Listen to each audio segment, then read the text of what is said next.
కుండల్ని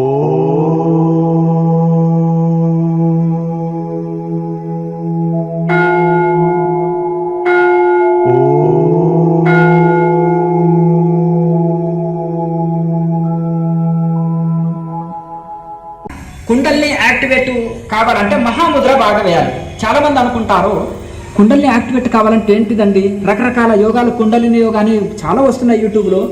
మరి ఏమి చేస్తే అంటారు, కొంతమంది మంత్ర జపం చేయమనొచ్చు, ఇంకా కొంతమంది రకరకాలుగా చెప్తున్నారు. కుండల్ని యాక్టివేట్ కావాలంటే ఏం చేయాలి, ప్రాణాయామం ఉండాలి, ముద్ర ఉండాలి. ఈ మహాముద్రలో ప్రాణాయామం చేసినట్టయితే కుండల్ని యాక్టివేషన్ అవుతుంది. ఈ మహాముద్ర లేకుండా కుండల్ని యాక్టివేట్ కాదు కనుక కుండల్ని యాక్టివేట్ ముద్ర అంటారు. ఇంకొకటి, ఈ యొక్క మన సంపూర్ణ ఆరోగ్యము, నాడుల సమతుల్యత, 72,000 నాడుల కనెక్షన్ నాభిలో ఉంటుంది. తల్లి గర్భంలో పిల్లవాడు ఉన్నప్పుడు అప్పుడు తల్లి యొక్క ఆహారాన్ని ఈ యొక్క పేగు ద్వారా తీసుకుంటాడు, శ్వాసని కానీ ఆహారాన్ని కానీ. పిల్లవాడు జన్మించిన వెంటనే పేగుని కట్ చేసి ముడి వేస్తారు. అందుకనే చిన్నపిల్లవాడిని కిందికి మీదికి ఇలా అనడము, ఇలా కదిలించడము చేస్తారు. ఎందుకంటే శ్వాస తీసుకోవాలి. తల్లి గర్భంలో ఉన్నప్పుడు ఆ పేగు ద్వారా అందుతుంది. బయటికి వచ్చాడు కాబట్టి జన్మించిన తర్వాత స్వయంగా శ్వాస తీసుకోవాలి, స్వయంగా ఆహారం పాలు తీసుకోవాలి. కనుక అతన్ని కదిలిస్తారు, లేదంటే ఇలా గిల్లుతారు, ఏడిపిస్తారు. అతను ఏడవకపోతే మనం ఏడవలసి వస్తుంది కనుక ఏడిపిస్తారు చిన్నపిల్లలు పుట్టంగానే. అట్లా అయితే ఆ విధంగా మనకు నాడుల 72,000 నాడుల కనెక్షన్ ఉంటుంది కాబట్టి నాభి క్రియ వలన ఈ నాడుల సమతుల్యత ఏర్పడి సంపూర్ణ ఆరోగ్యం లభిస్తుంది. తర్వాత ప్రాణాయామంతో ఈ శ్వాస కంట్రోల్ అయ్యి, మనసు కంట్రోల్ అయ్యి ధ్యానం, చక్కటి ధ్యానం కుదురుతుంది. శ్వాస వశమైతే మనసు వశమవుతుంది, మనసు వశమైతే మంచి చక్కటి ధ్యానం కుదురుతుంది. ఎప్పుడైతే మంచి ధ్యానం కుదిరిందో ఆరోగ్యము, శాంతి, మోక్ష స్థితిని అనుకుంటాము. కనుక తర్వాత మనము చేసేది జ్యోతి ముద్ర. ఇంతవరకే చెప్పారు సత్యసాయి బాబు గారు. జ్యోతి ముద్రలో ఎంతసేపు ఉండమన్నారు, శనిముఖి ముద్రలో 7 నిమిషాలు కుంభకం చేయమన్నారు. ఒక రోజులో అహరే మెల్లమెల్లగా అభ్యాసం చేసుకుంటాం. మనం స్కూల్కి వెళ్తున్నాం, 1, 2, 3 తరగతులు పీజీ పేజీల వరకు చదువుతాం. ఒక రోజే పుస్తకం ఇస్తే చదువుతామా, ఏబిసిడీలు ఓనమాలే దిద్దుతాం మొదటి రోజు. అలాగే మెల్లమెల్లగా అభ్యాసం చేసుకుంటాం. అయితే ఆ స్థితికి ఎదగాలనేది బాబావారి ఆశయం అన్నమాట. కనుక 7 నిమిషాలు కుంభకం చేసినప్పుడు ఆత్మజ్యోతి ప్రకాశాన్ని, దైవ అనుభూతిని పొందుతాడు సాధకుడు. ప్రతి ఒక్కరు పొందగలుగుతారు. ఒకరి వశం కాదు. ఎవరైనా డాక్టర్, ఇంజనీర్, కలెక్టర్ కావచ్చు, కష్టపడి చదివిన వాళ్ళు అవుతారు. అది ఒకరి సొత్తు కాదు. ఈ యోగం కూడా అంతే. ఎవరు సాధన చేస్తారో వాళ్ళు మోక్ష స్థితిని, ఎవరు యోగం చేస్తారో వాళ్ళు చక్కటి ఆరోగ్యము, చక్కటి మనశ్శాంతి, అందంలో మోక్షాన్ని అందుకుంటాం. కనుక ఈ జ్యోతి ముద్రని ఎన్లైటెన్ ముద్ర అంటారు. మనకు ఆత్మజ్యోతిని ప్రకాశింపజేసేది, దర్శింపజేసేది, నాదబిందు కళలని దర్శింపజేసేది. ప్రతి జీవిలో ఓంకార నాదం మోగుతుంది, కానీ మనకు మోగుతలేదంటే అక్కడ దానికి అడ్డుపొరలు ఉన్నాయి. దాన్ని మనం యాక్టివేట్ చేసుకోవాలి. కుండల్ని యాక్టివేట్ చేసుకొని నాదము ప్రతి జీవిలోన ఓంకార నాదం 24 గంటలు మోగుతుంది. సమాధి స్థితిలో అది నిలకడ చెందుతుంది. కోటి సూర్యుల తేజము, దైవ ప్రకాశం మనలో ఉంది. శివుడికి కాదు, ప్రతి జీవికి 3వ నేత్రం ఉంది, త్రినేత్రము, జ్ఞాననేత్రము ఉంది. అది జ్యోతిముద్ర ద్వారా అజ్ఞాన నేత్రం తెరుచుకోబడుతుంది. చాలా మంది క్రియాయోగులకు అనుభవం ఇది. జ్యోతిముద్ర చేసి ఒక్కొక్కరి 2-3 నిమిషాలు కూడా నిలుపుతారు మన క్రియాయోగులు. శ్వాస నిలబెట్టి ఆ జ్యోతి పుట్టం ఈతని, తర్వాత అది లేకుండా కూడా ఈతాము. ప్రారంభంలో జ్యోతిముద్ర ద్వారా జ్యోతిని దర్శిస్తాం. తర్వాత జ్యోతిముద్ర లేకుండా కూడా జ్యోతి దర్శించే స్థితికి మనము ఎదుగుతాం. తర్వాత అక్కర్లేదు, పిహెచ్డి చేసిన పుస్తకాలతో మనకేమి, నది దాటిన తర్వాత పడవతో ఏం పని, ఇవన్నీ సమాధి స్థితి అనుకున్నాయి. ఈ ముద్రలన్నీ మనకేం పని? ఇంకా అప్పటి వరకు మాత్రం ఇవన్నీ ఉపయోగపడతాయి. అప్పటి వరకు ఇవన్నీ సాధన చేయాలి, సీరియల్గా చేయాలి. ఇది మొదటిది తాళవ్య క్రియ, చక్రస్మరణ, మహాముద్ర, నాభిక్రియ, ప్రాణాయామ, జ్యోతి ముద్ర. ఈ 6 ముద్రలు చేసిన తర్వాత ఏం చేయాలి? ఇక ధ్యానం ఏమీ చేయనక్కర్లేదు. ఇంకా కేవలము ధ్యానం చేస్తే సరిపోతుంది. అప్పుడు డీప్ మెడిటేషన్, దైవంతో కనెక్ట్ అయ్యి చాలా శరీరాన్ని, ప్రపంచాన్ని మరిచి దైవంలో లీనమైపోయి దైవాకార స్థితిని మనం అందుకుంటాం. ఒక ఇనుప కట్టి ఉంది, ఆ ఇనుప కట్టిని నిప్పులో పెడితే ఏమవుతుంది? ఇనుము పని చేస్తారు. కొడవళ్ళు, గొడ్డళ్ళు ఇవన్నీ చేసేటోళ్ళు ఏం చేస్తారు? కాల్చినప్పుడు నిప్పులో పెట్టి బ్లోర్ తిప్పినప్పుడు ఏమవుతుంది? నిప్పులాగా మారుతుందిగా ఇనుము.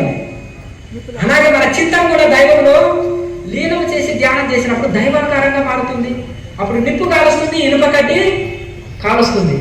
అలాగే కొంతమంది ఋషులు ఏం చేస్తారంటే, అయ్యో సాములు పాములు ఒకటే నాయన వాళ్ళతో నోటి నుండి ఏమన్నా అవుతుంది అని కొంతమంది బక్క చిక్కిన శరీరం గట్టిగా గాలి వస్తే కూడా గాలిలో కొట్టుకుపోయేటట్టు ఉండే ఒక ఋషి కూడా, చక్రవర్తులు కూడా శిష్యులుగా మారారా? మాట అష్టావకుడికి జనకులు శిష్యులుగా మారారా? మరి గురువు సామాన్యుడా, నీ మనసును దక్షిణగా అయ్యి అన్నాడు, సమాధి స్థితి కలిగించాడు. చూసావా, గురువు ఏమడిగాడు? నీకు రాజ్యం రాసిస్తానని రాసిచ్చాడు రాగి రేటు మీద. అయ్యా నీ రాజ్యం నాకేంది కావాలి సన్యాసిని, నీ మనసుని దానం అన్నాడు.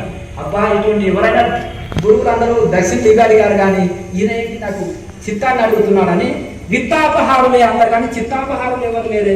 విత్తం అంటే ధనాన్ని అపహరించే వాళ్ళే ఉన్నారు, కానీ చిత్తాపహారులు.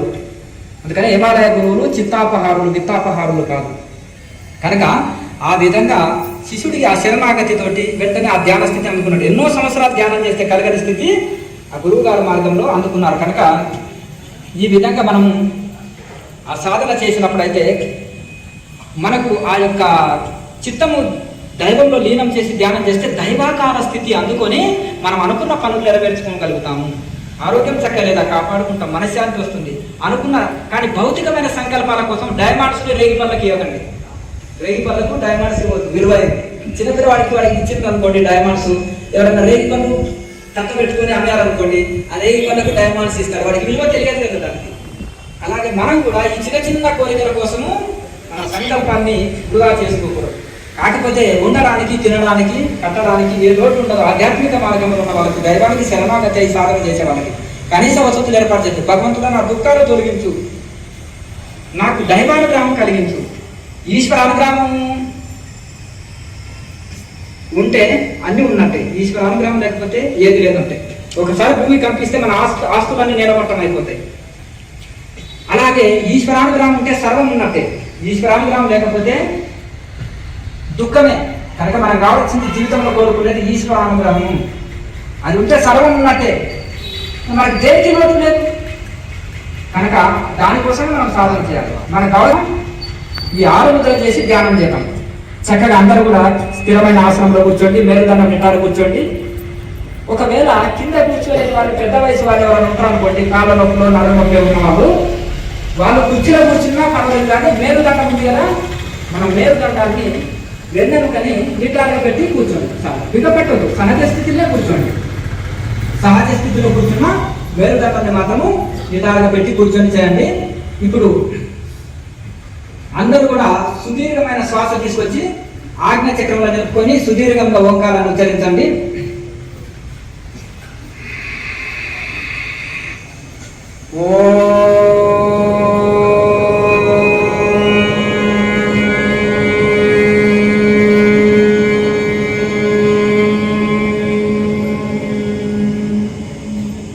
ఒక గంట సాధన చేయండి.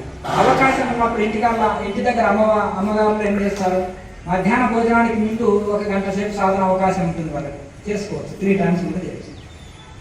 తర్వాత మనం సాధన పెంచుకుంటూ పోవచ్చు. మనకు సాధనలో లాభం కనిపించినప్పుడు మనం ఆటోమేటిక్గా పెంచుతాము. మనం ఏ చేసిన ఆనందం కోసమే కదా, 1 రూపాయి ఖర్చు లేకుండా ఇందులో ఆనందంగా శాంతి పొందడం అనుకోండి, ఆటోమేటిక్గా మనకు అసలు వైద్య బానిస అయ్యేవాడు ఎంత అప్పు అయినా వేసి ఇబ్బంది అయినా పెట్టి ఎవరికి డోకైనా పెట్టి ఆ రోజు డబ్బులు సంపాదించుకుంటాడు వెళ్తారు. అంతేనా, దీనికి ఖర్చు లేదు, హాయిగా. ఇప్పుడు ఇక్కడ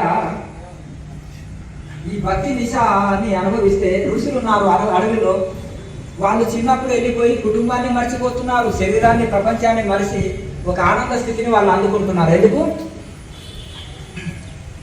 ఏ మాయ చేసిందో అమ్మాయి మా పిల్లవాడిని తీసుకొని వెళ్ళిందయా, తల్లిదండ్రులని మరిపించింది అంటారా. ఆ అబ్బాయి ఏ మాయ చేశాడో మా అమ్మాయిని తీసుకొని వెళ్ళాడు, అందరిని మరిపించాడా, ఏ మందు పెట్టాడు అంటారా. అలాగే ఈ యోగం కూడా మిమ్మల్ని అన్ని మరిపిస్తుంది, బాధలని, దుఃఖాలని, ప్రపంచాన్ని అన్ని మరిపించి దైవంతో కనెక్ట్ అవుతుంది. మీరు డైరెక్ట్ ఆత్మారామంతో అమ్మగారులు కనెక్ట్ అవుతారు, ముక్తికాంతతో అయ్యగారులు కనెక్ట్ అయిపోతారు. అంతేనా కదా. ఇంకా ఏ గొడవలు లేవు, ఏ సమస్యనే లేదు కదా. అన్ని సమస్యలకు కారణం ఏంటంటే మనసు అంట. మనసు ఉన్నంత వరకు దుఃఖం తప్పదు. సుఖం ఉంటే దుఃఖము, దుఃఖం ఉంటే సుఖం, ఈ రెండు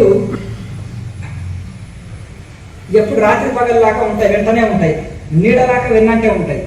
కనుక ఈ సుఖాన్ని దుఃఖాన్ని రెండుని అధిగమించి సహజ స్థితిలో రమణ మహర్షి వారు అంటారు, మీ సహజ స్థితిలో మీరు ఉండండి, మీ ఆత్మస్థితిలో మీరు ఉండండి అంటారు. అట్లా మన సహజ స్థితిలో ఏదొచ్చినా, ఇప్పుడు చూడండి కొన్ని కష్టాలు వస్తే నాన్ని కష్టాలు ఎవరికి లేవండి, సీతకు కూడా లేవు ఇన్ని కష్టాలని అమ్మగారు అంటారు. అంతేనా? కృష్ణుడికి కూడా లేవా, అష్టం రోజు పుట్టిన కృష్ణుడికి కూడా ఇన్ని కష్టాలు లేవా, నాకు అన్ని కష్టాలు ఉన్నాయని అయ్యగారులు అంటారు. అట్లా అంటే మనము ఇవి సుఖ దుఃఖాలని బ్యాలెన్స్ చేయలేకపోతున్నాం కనుక సుఖం వస్తే మనం ఏమనుకుంటాం, నా అంత ఆనందంగా ఎవరు లేరంట, అది కూడా తట్టుకోలేరు.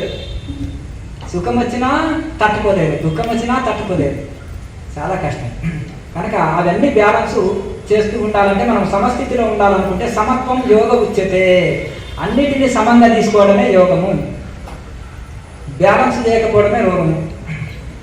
కనుక అవన్నీ సమస్థితిలో తీసుకునే శక్తి కలుగుతుంది మనకు ఆ సాధన చేసినప్పుడు. ఇది ప్రశ్న జవాబులు అనేది చాలా ముఖ్యం. చాలామందికి సందేహం ఉంటుంది, నెత్తి మీద బరువు లాంటిది. ఆ సందేహం తీరకపోతే సాధన మధ్యలోనే ఆపుతారు. చాలామంది అనుకుంటారు, ఏదో గురించి వచ్చి డబ్బులు కలెక్ట్ చేసుకున్నాడు, క్లాస్ ఇచ్చి పోయిండు, మళ్ళీ కనిపించాడు, మా ఊరిలో ఒక ఆయన కండక్ట్ చేసిండు, ఈయన సగం ఆయన సగం పంచుకున్నాడు, మరి ఇంకేదో నాకు తెలియదు, అది లేదా ఆయన యూపీలో ఉంటాడు, ఉత్తరప్రదేశ్లో ఉంటాడు, హిమాలయాల్లో ఉంటాడు అంటుంటారు. ఒక రెస్పాన్సిబిలిటీ. ఇప్పుడు కేఎంసీ ఛానల్ చూస్తే 100 ప్రశ్నలకి జవాబులు దొరుకుతాయి. మరి మన ఆశ్రమంలో కూడా క్లాసులు ఉంటాయి, అక్కడ మీరు కనెక్ట్ కాదు. ఛానల్లో కూడా రోజు లైవ్ క్లాసులు ఉంటాయి, దాన్ని చూసి ఉదయం సాయంత్రాలు చూసి ప్రాక్టీస్ చేసుకోండి. ప్రాక్టికల్ వీడియో ఉంటుంది, దాన్ని ముందర పెట్టుకొని కూడా రోజు ప్రాక్టీస్ చేసుకోవచ్చు. ప్రశ్న జవాబులు కేఎంసీ ఛానల్ని సబ్స్క్రైబ్ చేసుకొని ప్లేలిస్ట్ అని ఉంటుంది, హోమ్ పేజీలో ప్లేలిస్టులకు వెళ్తే పాత వీడియోలు అనేకం ఉంటాయి. పతంజలి సూత్రాలకి ఉపన్యాసము సింపుల్గా ఉంటుంది, భగవద్గీతకి ప్రశ్న జవాబులు వీడియోలు ఉంటాయి. అవన్నీ చూసి సందేహం తొలగించుకోండి. ఇంటి దగ్గర 2 పూటలు సాధన చేయండి, తరించండి.